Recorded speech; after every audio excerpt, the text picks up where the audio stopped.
Hermanos, todos los hombres, y cuando digo hombre me refiero también a mujeres, lógicamente, pero todos los hombres de todos los tiempos, de todas las edades, desde el primero que fue creado, desde Adán, hasta los que van a nacer en los años que están por venir, todos, absolutamente todos, han estado y estarán sometidos a una lucha muy fuerte, a un ataque muy feroz, una lucha que no es humana, una lucha que está inmersa dentro del mundo espiritual. Esa lucha es precisamente contra el mayor enemigo de Dios, que es Satanás. Al ser enemigo de Dios, se convierte también en nuestro más grande, principal y acérrimo enemigo. Yo sé que este no es un tema, digamos así, grato de abordar o de tocar. No da mucho gusto, en verdad, hablar acerca de un ser que nos odia con tanta intensidad que desearía destruirnos a todos nosotros, que trabaja sin cesar, día y noche, incansablemente, en ese propósito de hacernos daño. En lo particular, preferiría más bien dedicar mi meditación o todos mis pensamientos a otros temas menos, digamos así, desagradables. Algo que nos deje un mejor sabor de boca, que nos deje algo más, que nos produzca más gozo, más alegría. Pero si somos obedientes al consejo de Dios, si somos obedientes a la palabra de Dios, debemos hacerlo. Como pastor debo hacerlo. Estar preparados para vencer al enemigo de Dios y de cada uno de nosotros es algo que se nos enseña muchas veces en la Biblia, es algo que se nos exhorta a meditar y a tener muy en cuenta siempre en nuestras vidas. Eso es lo que nos enseña la Biblia. Son muy famosas, muy conocidas por todos nosotros, tanto que los podríamos decir de memoria.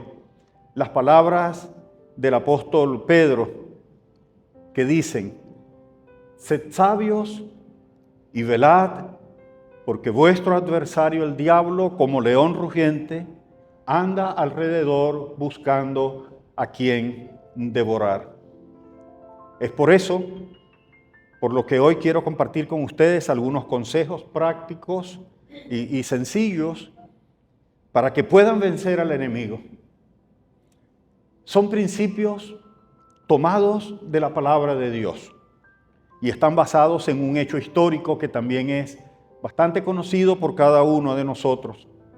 Aquella ocasión cuando Sennacherib, rey de Asiria, invadió a Judá con el propósito de conquistarla.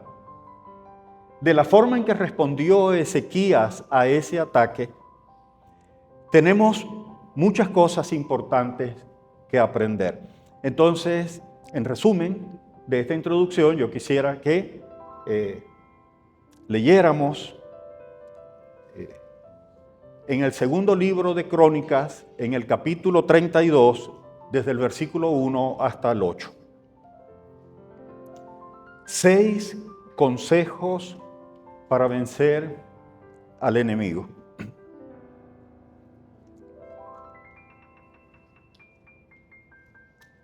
Después de estas cosas y de esta fidelidad, vino Sennacherib, rey de los asirios, e invadió a Judá. Y acampó contra las ciudades fortificadas con la intención de conquistarlas. Viendo pues Ezequías la venida de Sennacherib y su intención de combatir a Jerusalén, tuvo consejo con sus príncipes y con sus hombres valientes para cegar las fuentes de agua que estaban fuera de la ciudad y ellos le apoyaron. Entonces se reunió mucho pueblo y cegaron todas las fuentes y el arroyo que corría a través del territorio, diciendo: ¿por qué han de hallar los reyes de Asiria muchas aguas cuando vengan? Después, con ánimo resuelto, edificó Ezequías todos los muros caídos e hizo alzar las torres y otro muro por fuera. Fortificó además a Milo en la ciudad de David y también hizo muchas espadas y escudos. Y puso capitanes de guerra sobre el pueblo y los hizo reunir en la plaza de la puerta de la ciudad. Y habló al corazón de ellos diciendo: esforzaos y animaos, no temáis ni tengáis miedo del rey de Asiria, ni de toda la multitud que con él viene, porque más hay con nosotros que con él. Con él está el brazo de carne, mas con nosotros está Jehová nuestro Dios para ayudarnos y pelear nuestras batallas. Y el pueblo tuvo confianza en las palabras de Ezequías, rey de Judá. Así, hermanos, en ese relato, como les dije al principio, podemos nosotros encontrar mucho alimento espiritual para cada una de nuestras necesidades en lo que tiene que ver con luchas contra el enemigo de nuestras almas. Hay allí algunos principios de los cuales voy a mencionar solo 6 y trataré de meditar un poco en cada uno de ellos. Así como les dije de la respuesta que dio Ezequías a ese ataque, nosotros tenemos grandes cosas que imitar. Y creo que nos va a ir muy bien a todos nosotros si seguimos con toda decisión y con fe cada uno de esos ejemplos. Dice la Biblia que después de esta fidelidad de Ezequías había tenido un comportamiento muy correcto delante de Dios, había sido un buen hombre y había sido un buen rey, una buena persona delante de los ojos de Dios. Había sido obediente, había hecho las cosas de la manera en que Dios quería que se hicieran. Y sin embargo, después de haber sido fiel al Señor, él tuvo un ataque muy grande de parte del enemigo.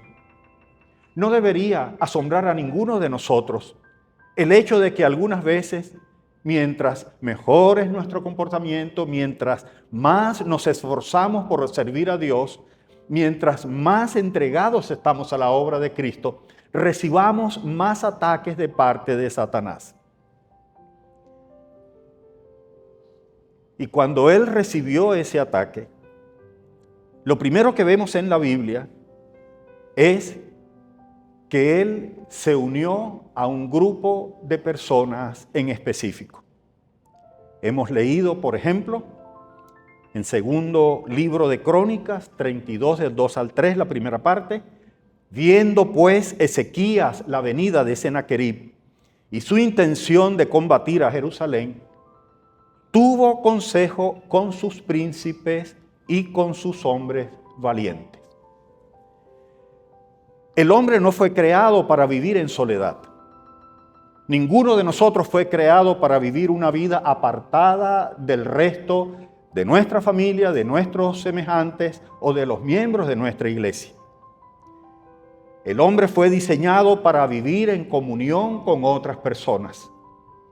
Hay quienes prefieren vivir sus vidas de una forma diferente, de una manera aislada, de una manera menos comprometida con las personas que les rodean. Hay personas que prefieren tener el menor contacto posible con la sociedad. Pero eso no es lo ideal. Yo respeto mucho a las personas que prefieren vivir de esa manera, pero tengo que recordarles que eso no es lo ideal.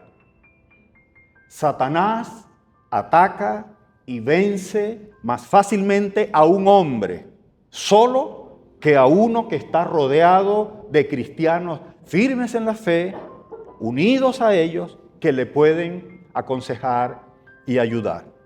Bien dice la Biblia en Eclesiastés 4:12, y si alguno prevaleciere contra uno, dos le resistirán, y cordón de 3 dobleces no se rompe pronto.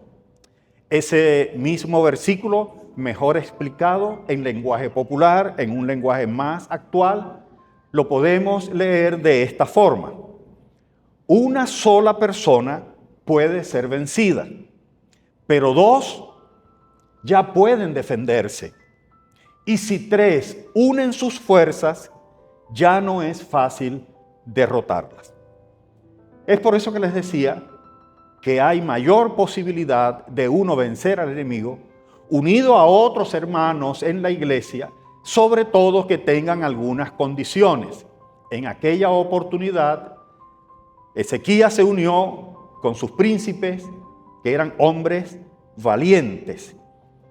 Y de la misma manera nosotros no podemos apuntar a unirnos con cualquier tipo de personas, porque pudiera ser que buscáramos consuelo o ayuda o un poco de asesoría o de fortaleza en personas que estuvieran no solamente en la misma condición de nosotros, sino que podrían estar en una condición peor.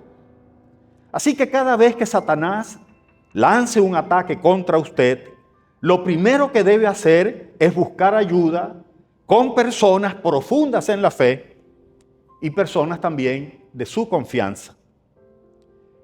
Conozco muchas personas que tienen pocos amigos o ninguno. Algunas veces, lamentablemente, hasta se jactan de eso.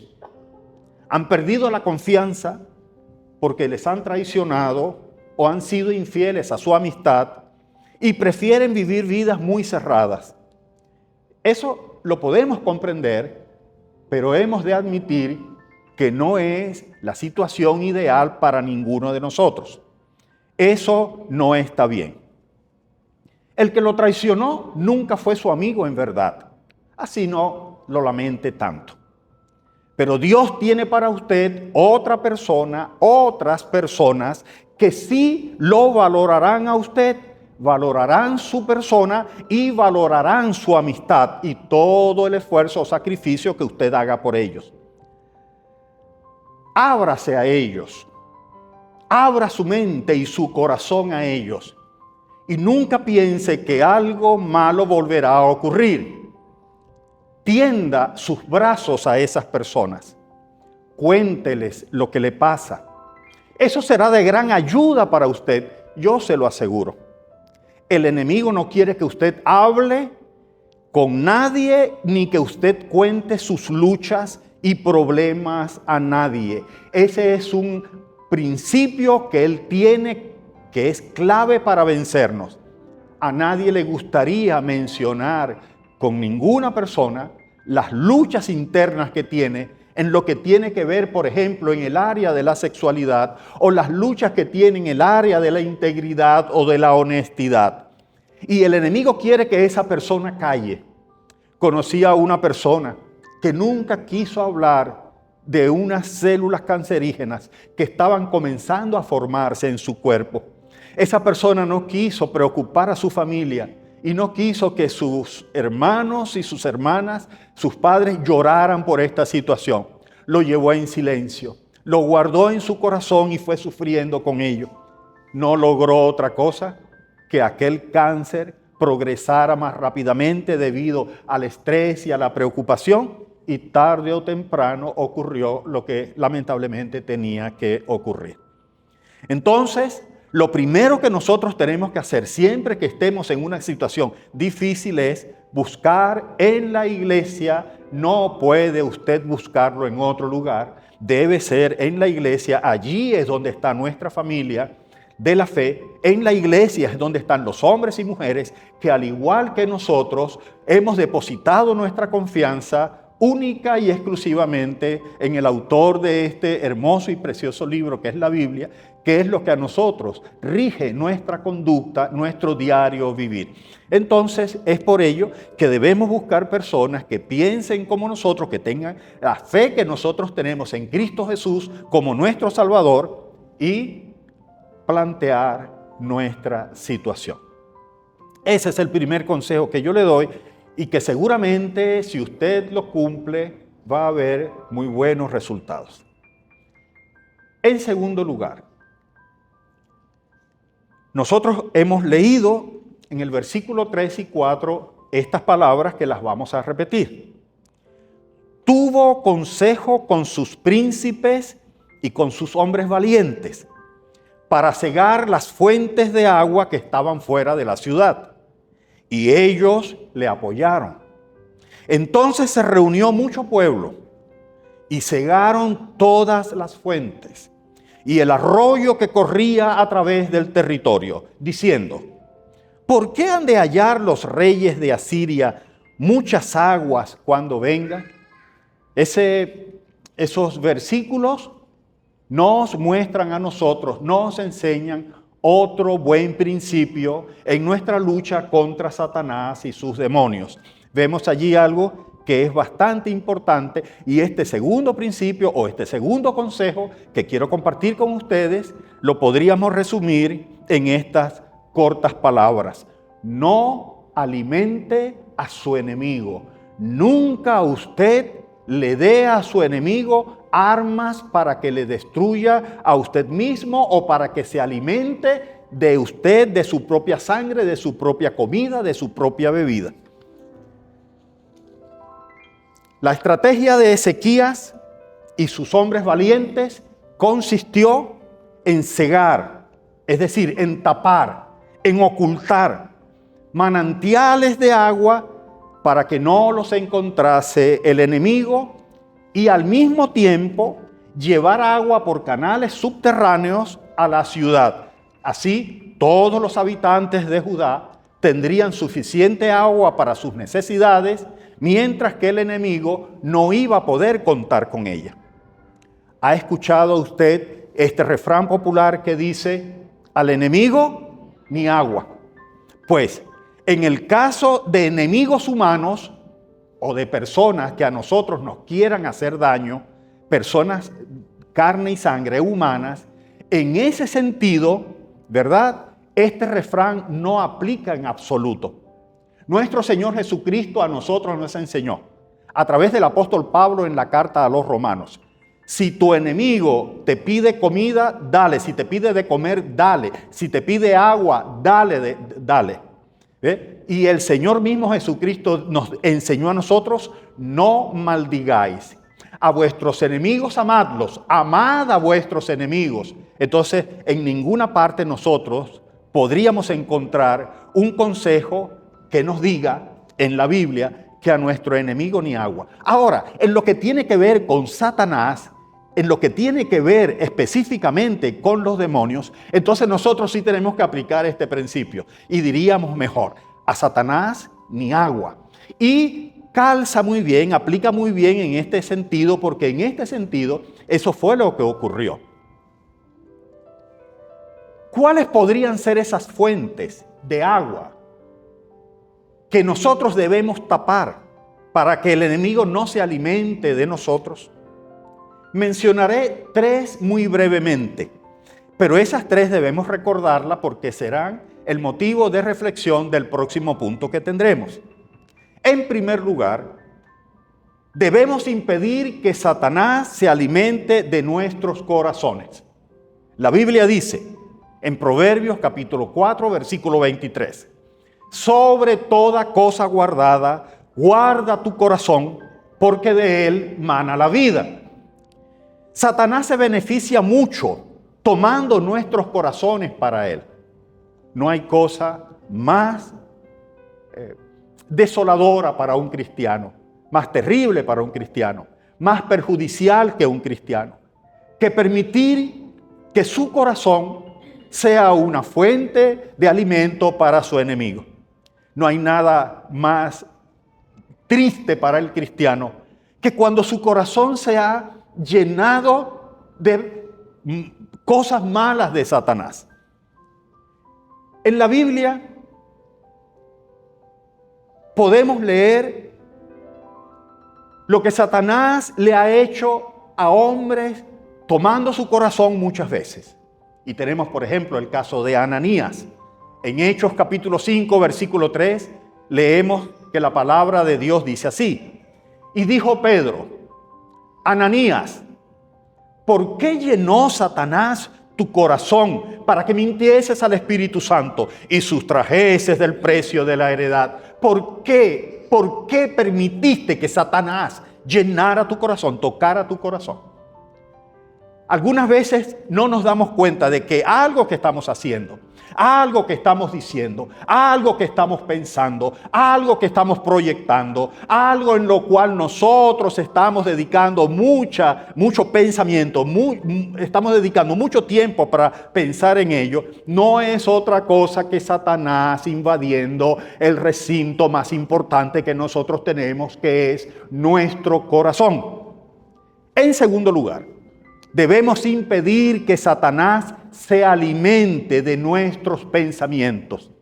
El rey David se descuidó en ese sentido. El rey David se descuidó en cuanto al área de sus pensamientos.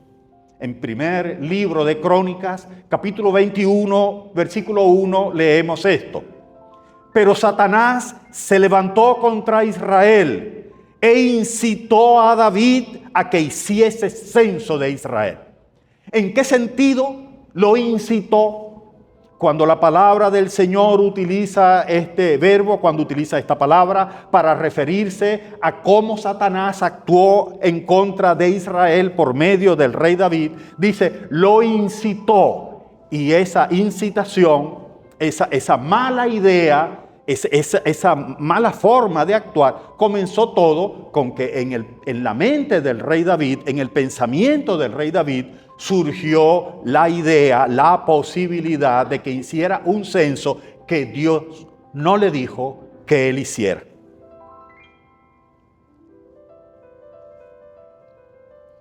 Y en tercer lugar, debemos impedir que Satanás se alimente de nuestros labios, de nuestras palabras. Leamos en Santiago capítulo 3, versículo 6. Y la lengua es un fuego, un mundo de maldad. La lengua está puesta entre nuestros miembros y contamina todo el cuerpo e inflama la rueda de la creación. Y ella misma es inflamada por el infierno. Estas palabras son sumamente duras, son verdaderamente una alarma para cada uno de nosotros, pero contienen algo maravilloso. Si nosotros queremos vencer al enemigo, encontramos allí un principio elemental para que nosotros podamos salir victoriosos. La Biblia dice, así como los barcos son manejados, aunque son muy grandes, por un pequeño instrumento que es el timón, el cual hace que ellos vayan al lugar que el capitán o el que lo conduce quiera. Asimismo, la lengua es un órgano muy pequeño, un miembro muy pequeño en nuestro cuerpo, pero que se jacta de grandes cosas y que hace cosas muy, muy malas. En la Biblia, muchas veces, los términos corazón y mente hacen referencia a la misma cosa. De tal manera que donde nosotros hemos leído en Proverbios, sobre toda cosa guardada, guarda tu corazón, hemos podido leer también perfectamente, sobre toda cosa guardada, guarda tu mente. Pero yo he querido, sin embargo, hacer una distinción entre corazón, mente y ahora también lengua, para propósitos más prácticos en cuanto a lo que tenemos que aprender contra nuestro enemigo común, que es Satanás.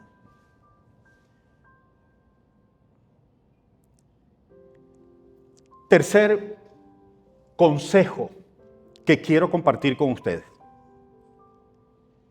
Se encuentra en el segundo libro de Crónicas, capítulo 32, la primera parte del versículo.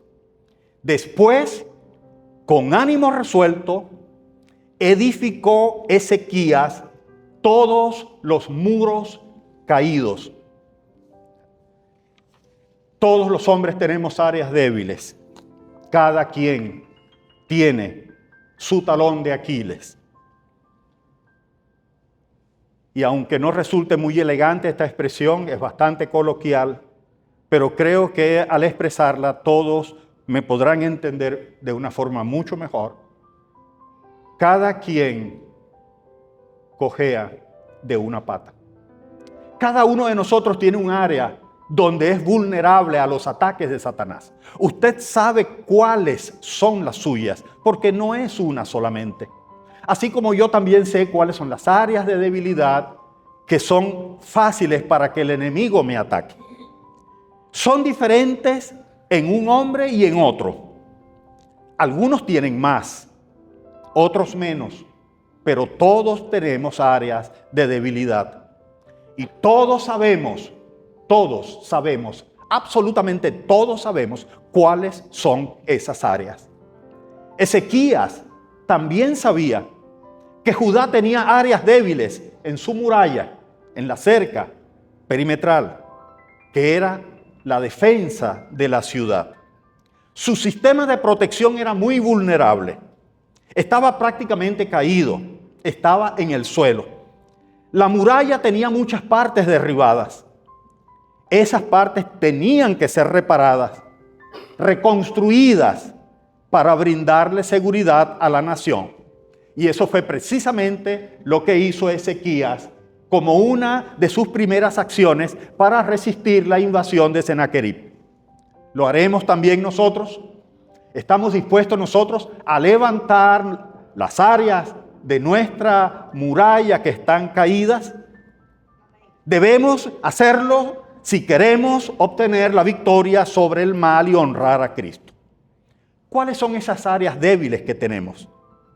Voy a hacer referencia a los mismos 3 puntos que mencioné en el apartado anterior. Es decir, me referiré al corazón, me referiré también a la mente y haré referencia también a las palabras. Levante las áreas caídas de su corazón. Algunas veces nosotros estamos tratando de aparentar grandes cosas o damos una idea como de personas que somos muy conocedores de la Biblia, que tenemos un nivel de santidad muy diferenciado del resto de las personas, que estamos muy por encima de la media. Algunas veces nosotros damos consejos y sentamos a las personas para exhortarlas o para regañarlas o para hacerles ver un mal que ellos tienen.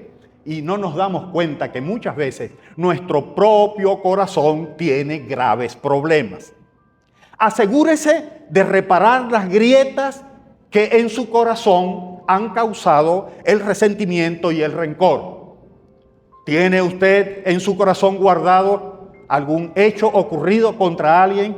¿Hay resentimiento y rencor? Entonces su corazón tiene una grieta por medio de la cual Satanás puede abordar más profundamente su vida y derrotarlo.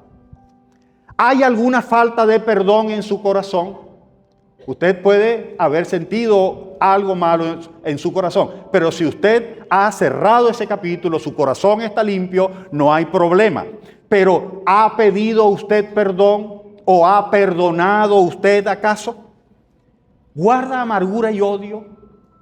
A mí me preocupa que algunas personas guardan, no digo que no tengan motivos para hacerlo, pero no debe ser así en el cristiano. Amargura, odio y rencor para inclusive miembros de su propia iglesia. ¿O guarda usted un pecado que no ha confesado? ¿Hay algo oculto dentro de su vida que va haciendo más pesadas sus pisadas, que va haciendo más difícil su andar y su caminar? La Biblia dice: mientras callé, se envejecieron mis huesos. En mi gemir todo el día dentro de mí. Mientras yo no confesé algo malo que había dentro de mí, yo me estaba muriendo por dentro. Por eso es tan necesario que nosotros hagamos confesión de nuestros pecados con una persona indicada, con un valiente de esos que hemos mencionado al principio, Pero nadie que guarde un pecado, que lo tenga oculto dentro de su corazón, sabiéndolo, puede prosperar. No habrá ninguna manera de que prospere. El que confiesa su pecado y se aparta alcanzará misericordia. Pero el que lo guarda, el que lo mantiene oculto, no podrá en ninguna manera progresar. ¿Le cuesta reconocer que ha pecado? A mí me asombra cómo algunas personas en actos flagrantes de desobediencia o de maldad han hecho un mal terrible, pero ellos dicen que no. No puede usted rechazar o negar que ha cometido un pecado si usted sabe que lo ha hecho. Usted tiene que reconocerlo. Todo comienza con el reconocimiento. Y aquel joven, volviendo en sí, dijo: pero ¿qué cosa he hecho yo? ¿Qué he hecho yo? He pecado contra mi padre. Voy a ir donde él y le voy a pedir perdón. ¿Le cuesta admitir que ha ofendido a Dios? ¿Le cuesta decir yo pequé contra Dios? ¿O contra los hermanos? ¿O contra algún compañero de trabajo? ¿O con algún compañero en la universidad o en el liceo? ¿Le cuesta admitir a ese amigo en la oficina, a ese compañero allá donde trabajo: yo le traté mal y yo ofendí la gloria de Dios, no he dado buen testimonio? Y podemos llegar y decirle: yo quiero pedirte que tú me perdones, yo confieso, aunque yo soy cristiano, yo confieso que te he ofendido, que te he tratado mal. ¿Le cuesta decir perdóname? ¿Se ha vuelto acaso usted insensible? La palabra de Dios no toca su corazón como debería hacerlo. ¿Está su conciencia acaso cauterizada? ¿Se ha hecho un callo tan grande en esa área de su vida que usted allí no siente nada? O quizá habrá un problema de celos, o de envidia, o de frustración y decepción que ha apagado el fuego del Espíritu Santo en su vida. O tal vez usted tiene un problema de deshonestidad. Hay algo dentro de usted que usted sabe que no está bien. Hay una deuda que usted no ha saldado. Las deudas no canceladas también son problemas de deshonestidad. Y olvidarlas y decir no quiero saber nada más de esto es un tremendo problema de deshonestidad. No le debáis nada a nadie, dice el consejo bíblico. O tal vez ha permitido que Satanás llene sus pensamientos de malos deseos. Viene a su corazón a hacer algo que no es correcto delante de los ojos de Dios. O se ha deleitado en su mente con una relación ilícita a algo que no le está permitido. O quizá tendrá usted problemas de integridad. Ha hecho en lo secreto aquello que daría vergüenza que fuera expuesto públicamente. Integridad significa precisamente eso: tener un comportamiento acorde a los estándares de Dios, no solamente cuando soy visto, sino principalmente cuando nadie me ve. ¿Es usted transparente o es alguien que no es sincero? Hay personas que uno sabe, me está diciendo la verdad. Esa persona me está hablando con la verdad. Conozco personas que han hecho cosas malas, que tienen la tendencia a hacer cosas malas, y les he visto llegar a mí una y otra vez y decirme: pastor, perdóneme, he sido deshonesto con Dios y con usted. Esa persona tiene posibilidad. Su corazón está siendo reparado en ese momento. Pero mientras eso está encerrado, el corazón sigue enfermo. No hay posibilidad de vencer al enemigo así, con un corazón enfermo, con una muralla, una parte de la muralla caída. No se puede impedir que Satanás no pase por esa grieta. ¿Habla con la verdad o reconoce que ha mentido para salvar su imagen o su reputación? ¿Tiene algo oculto que le está quitando la paz, pero que no se atreve a confesar? ¿Y su hablar? ¿Cómo es su hablar?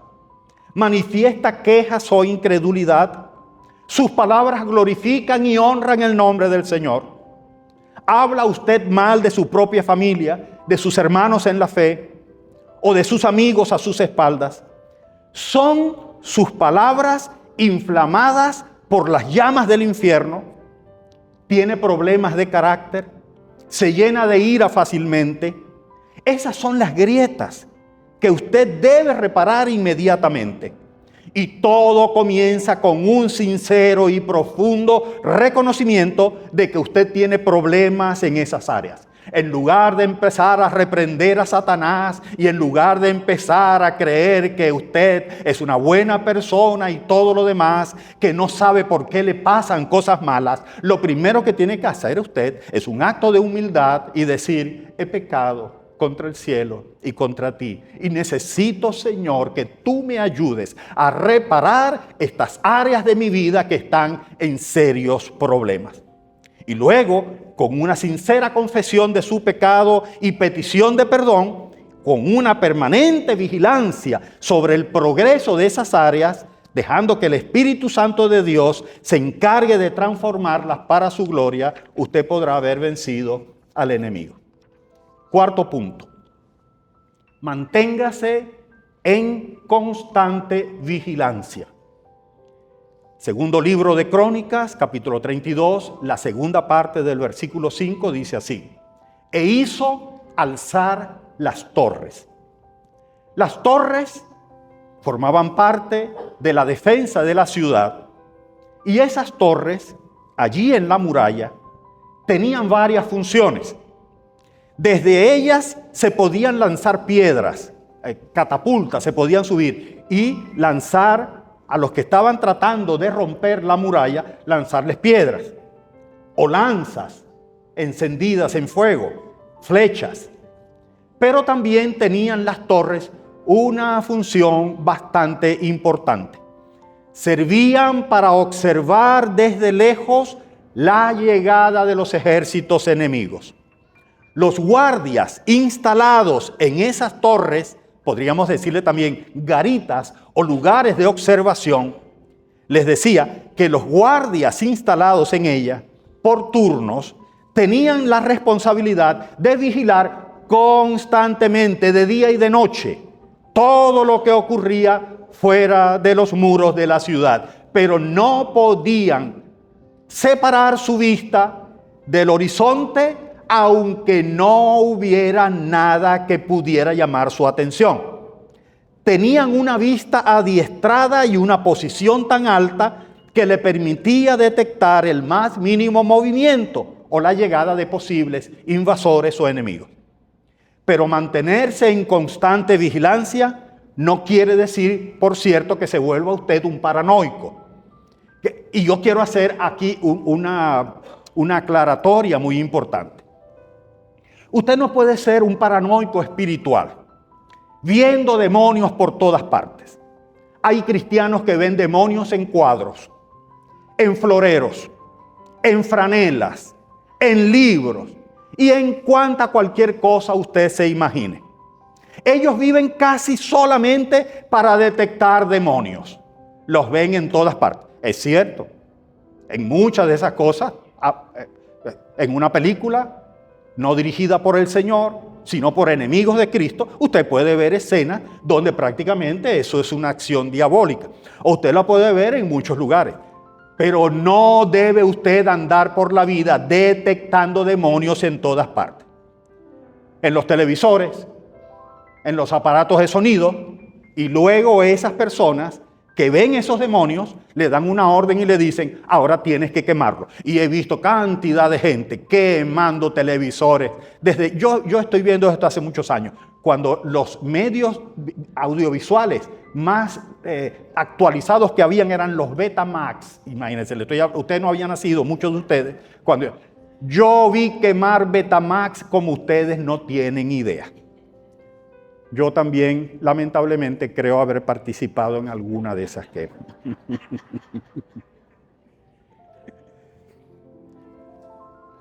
Pero un cristiano sabio y prudente, conocedor de las Escrituras y con sentido común, no actuará de esa manera.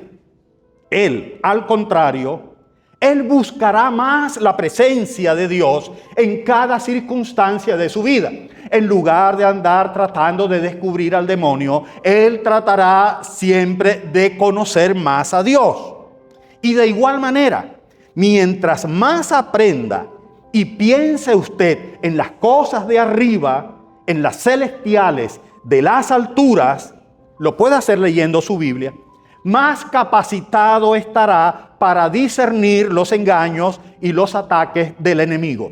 Lo que le quiero decir con esto es que así como aquella gente subía a las alturas para desde esa posición privilegiada poder ver los movimientos de posibles enemigos en la parte de abajo, debe usted también subir a las alturas espirituales con Cristo Jesús, hablarle a Él, conocerle a Él, mirarle a Él en su grandeza, de tal manera que se le hará muy fácil después determinar o ver todo aquello que es contrario a Dios o a sus ángeles.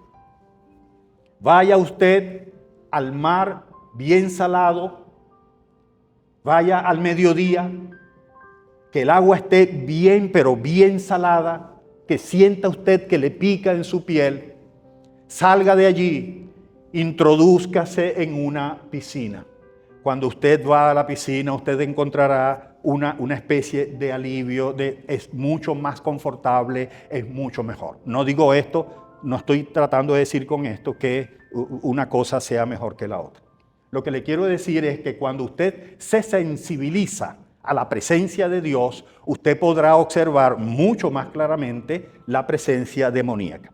Penúltimo punto, manifieste una actitud de confianza.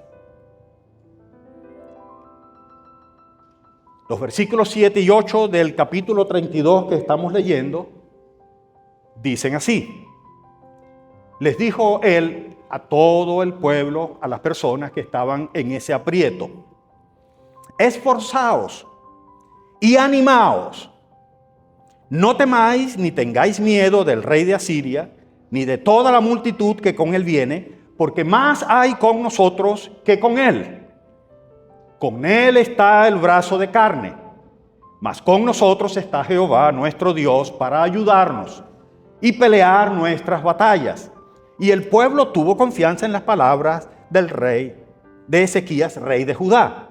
Entonces, en quinto y penúltimo punto, manifieste usted una actitud de confianza. Usted no puede andar con una actitud de derrota o de no voy a poder lograrlo.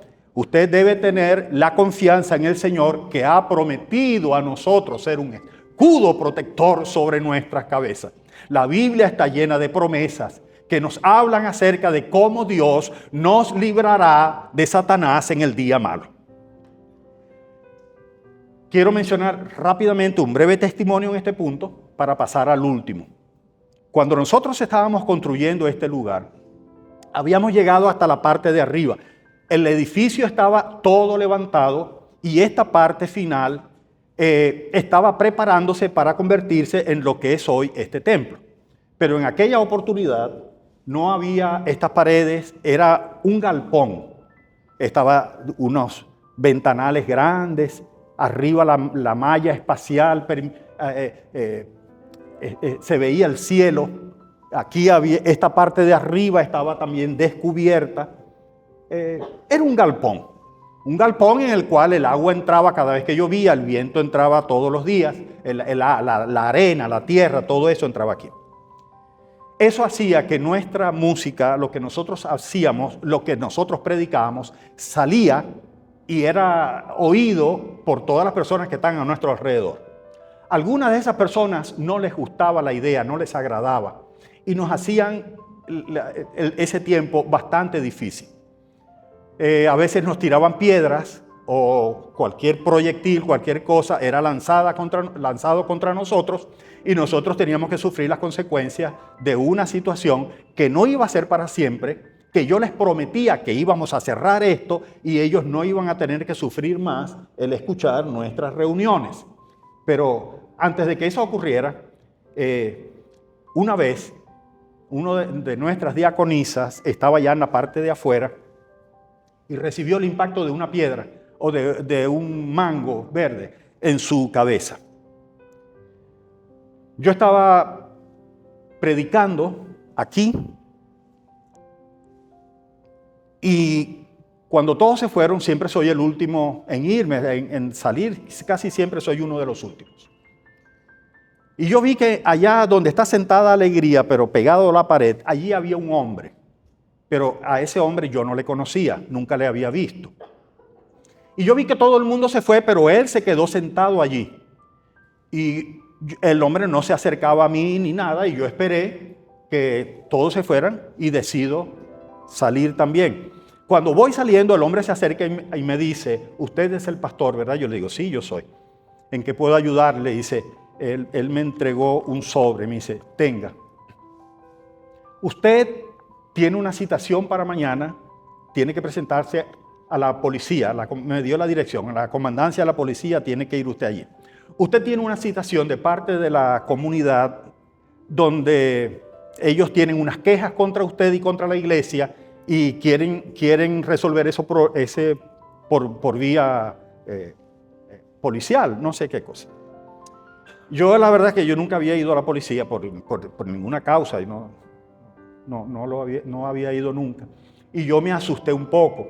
El hombre debe haberme visto un poco nervioso cuando me entregó el sobre, porque él me dijo, pastor, ya él se iba, se estaba yendo, pero en ese momento, cuando ya él está casi saliendo del local, él se devuelve y me dice, pastor, tengo que decirle algo. Yo le digo, sí, y me dice, pastor, no vaya solo, usted debe llevar un abogado, pero también tengo que decirle algo, pastor. No tenga miedo, porque con ellos, y me leyó ese versículo, porque con ellos está el brazo de carne, pero con ustedes está Jehová de los ejércitos. Y yo le dije, ¿usted es cristiano? Y él me dijo, no, yo no soy cristiano, yo no soy evangélico, yo soy un funcionario policial. Pero mi mamá es cristiana y yo sé que Dios siempre ayuda a aquellos que son sus siervos y le son fieles. Él me dio un ánimo tremendo en ese momento. La palabra de Dios produce un ánimo en el corazón de nosotros. Me gusta mucho la palabra del Señor en todos los sentidos. Y una de las cosas maravillosas que tiene la palabra del Señor es que no solamente me enseña, sino que me da la fuerza para yo poder enfrentar la vida con todas sus dificultades y con todos sus ataques. Al día siguiente yo me presenté al lugar de los hechos y nosotros tuvimos la victoria. Dios me ayudó así como lo había dicho allí. En sexto y último lugar, para terminar, quiero aconsejarle esto. No está allí en ese versículo, en ese capítulo. Pero más adelante, en el capítulo 32, en el versículo 20, la palabra del Señor dice así. Mas el rey Ezequías y el profeta Isaías, hijo de Amós, oraron por esto. Sí está. Oraron por esto y clamaron al cielo. La oración. La oración es fundamental para que usted pueda vencer al enemigo de su alma. Al enemigo de su alma. Y hace unos años atrás, y escribí unas cortas palabras sobre lo que para mí había sido la oración y lo que yo he visto que la oración hace o ha hecho a través de la historia. Y yo me tomaré el tiempo para leer y terminar en esta mañana con este mensaje. Yo quisiera leerles a ustedes lo que considero yo que es la oración, que es el arma más poderosa que nosotros podemos utilizar contra Satanás. Nada ha hecho tanto bien a la humanidad como la oración. Nada. No existe nada que al hombre le haya hecho tanto bien como la oración. por mucho que usted busque, por mucho que trate de estudiar, usted no encontrará nunca algo que sea superior a la oración como el medio que Dios ha establecido para que los que confían y creen en Él tengan siempre la victoria. Las consecuencias del uso de arma tan poderosa como la oración, dejada a nosotros por el Señor, a su iglesia, nunca van a ser valoradas justamente aquí en la tierra. No van a ser reconocidas en la tierra. Algún día lo vamos a saber con exactitud. La Biblia está llena de casos en los cuales el poder de la oración, el clamor genuino, transformó vidas individuales, afectó el destino de pueblos, de naciones, de países y de continentes, conmovió reinos e imperios, llegó a doblegar las fuerzas de la naturaleza. A través de la oración nosotros hemos aprendido que puede llover desde abajo hacia arriba, o que puede llover cuando no es tiempo de lluvia, o que puede un hacha pesada de hierro flotar en medio del agua. Tornó lo imposible en posible. La oración arrancó la vida de las garras de la muerte. La oración logró cambiar la ruta de los astros en el cielo, en el firmamento infinito. Por medio de la oración, mujeres estériles quedaron embarazadas y parieron. Ejércitos pequeños pusieron en fuga a multitudes de guerreros armados de naciones muy poderosas. Por medio de la oración, familias fueron salvadas, enfermos fueron sanados, cristianos débiles en la fe fueron llenos del Espíritu Santo. Multitudes hambrientas fueron saciadas, fueron liberados, pecadores fueron perdonados, personas simples recibieron sabiduría. El Evangelio fue expandido. Absolutamente nada se ha resistido al poder de la oración, ni podrá nunca hacerlo. Más allá de las reuniones, de las cosas que surjan de los congresos y de los parlamentos, más allá de las resoluciones de los organismos internacionales más reconocidos, por encima de las decisiones tomadas en las asambleas de mayor renombre sobre la tierra, mucho más allá de todo eso, se encuentra el aporte que la oración le ha hecho a la humanidad. Que la oración ha hecho a un hombre que, puesto de rodillas, decide alzar sus manos y decir: Señor, no puedo, ayúdame, hazlo tú. A pesar de que otros reciban las coronas de laureles, los reconocimientos y los premios, a pesar de que para este mundo sean los aportes de otros los que se consideran importantes en cuanto al bienestar de la humanidad, Dios reconoce, valora y premia las oraciones de los justos. Los verdaderos héroes de la humanidad son los hombres de oración, los que de rodillas interceden por sus necesidades y por las necesidades de otros. Y usted puede llegar a ser uno de ellos. Que el Señor le ayude a lograr ese objetivo. Y que la gracia y la paz de nuestro Señor Jesucristo sea con todos ustedes y los lleve con todo bien a sus hogares. Dios los bendiga.